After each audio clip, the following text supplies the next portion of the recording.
Hello guys, আসসালামু আলাইকুম। কেমন আছেন সবাই?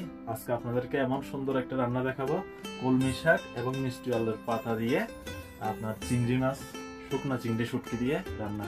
এটা এত টেস্টি, এত অল্প সময়ে রান্না করা যায়। বিশেষ করে যখন আপনার কাছে অন্য কোনো তরকারি থাকবে না ভালো কিছু, তখন যদি আপনার এই তরকারিটা রান্না করেন, এমনভাবে খাবে পরিবারের সবাই, চেটে পুটে খাবে যা আপনি স্বপ্নেও কল্পনা করতে পারবেন না। ঠিক আছে, এখন আমি আপনাদেরকে দেখাচ্ছি কিভাবে রান্নাটা করতেছি। এটা হচ্ছে আমার চিংড়ি শুটকিটা।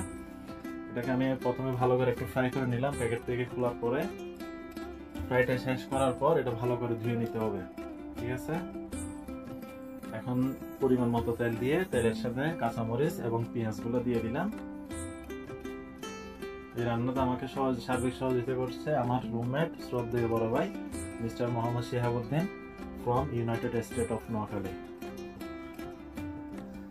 ভালো করে পেঁয়াজগুলোকে নাড়াচাড়া করলাম, একটু কষাতে হবে আর কি। পরিমাণ মতো লবণ দিয়ে দিন, যার যতটুকু প্রয়োজন হয়। আমি আমার মতো করে দিলাম। এখানে দিলাম আদা রসুন বাটা একসাথে মিক্স করা আছে এখানে, পরিমাণ মতো, যার যতটুকু প্রয়োজন হয়। এখন অনেকে প্রশ্ন করতে পারেন শাক এবং চিংড়ি মাছের মধ্যে আদা রসুন পেস্ট কেন দিলাম। এটা আসলে একটা ফ্লেভার প্লাস রান্নাটা একটু সুন্দর হওয়ার জন্য। ওই যে চিংড়িগুলা ফ্রাই করার পর যখন ঠান্ডা হয়ে গেলে একটু ভালো মতো ধুয়ে নিলাম, পরিষ্কার করে নিচ্ছি। এখন পরিমাণ মতো আপনি হলুদের গুঁড়ি দিয়ে দেন, পরিমাণ মতো সবকিছু। হলুদের গুঁড়ি দেওয়া শেষ। এরপর দিলাম হালকা মরিচের গুঁড়া। এটা দিলাম আসলে কালার আসার জন্য। এটা হচ্ছে আপনার কারি পাউডার। কারি পাউডার বলতে বেসিক্যালি এখানে সবকিছু মিক্স থাকে, গরম মশলা। এটা হচ্ছে ফিশ মশলা রেডিমেড। এটা এখন শাকের মধ্যে ফিশ মশলা দিচ্ছি কারণ এখানে যেহেতু চিংড়ি মাছ আছে, আপনার চিংড়ি শুটকি, এই জন্য। মশলাগুলো কষানোর পরে চিংড়িগুলো দিয়ে দিলাম ওখানে, দিয়ে ভালো করে নাড়াচাড়া করে ভালো করে এমনভাবে কষাইতে হবে যেন মশলাগুলো চিংড়ি মাছের শিরায় শিরায় প্রত্যেকটা পয়েন্টে পয়েন্টে জয়েন্টে জয়েন্টে যেন যায় মশলাগুলো। এখন আলুগুলো দিয়ে দিলাম, আলু কুচিগুলো দিয়ে একটু। এখন শাকের মধ্যে আবার আলু কেন দিচ্ছি জানেন? যেহেতু আমরা প্রবাসী, এটা প্রবাসী রান্না, প্রতিদিন রান্না করা পসিবল না। 12 ঘন্টা ডিউটি, 1 ঘন্টা ট্রান্সপোর্টেশন, টোটাল 13 ঘন্টা ডিউটি করে এসে বারবার এত রান্না বান্না করতে মন চায় না আসলে। এই জন্য আমরা কি মানে এমনভাবে রান্না করি যেন রান্নাটা 1 দিন 2 দিন যায় আমাদের। এখন ভালো করে আলুটা কষাই নিলাম। আলুটা একটু ভালো করে কষাইতে হবে। এতক্ষণ একটু নাড়াচাড়া করার মূল কারণটা হচ্ছে যেন মশলাগুলো একটু ভালো করে সবকিছুর মধ্যে মিক্স হয় এবং যায়, এবং মশলার ঘ্রাণটা যা চলে যায়।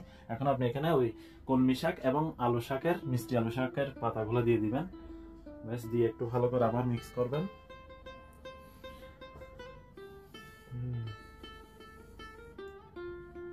এই যে এখন অল্প করে মিক্স করে দিলাম। এখন বাকিগুলো আস্তে আস্তে এইভাবে দিতে থাকবো, যেহেতু সবগুলো একসাথে দেওয়া যাবে না। পাতিলটা আমার মতো ছোট সাইজ। কষাতে থাকলাম। ব্যাস, আর কিছুক্ষণ পরে রেডি হয়ে যাবে আমাদের কি স্পেশাল কারি, চিংড়ি, ড্রাই চিংড়ি with sweet potato leaf and potato.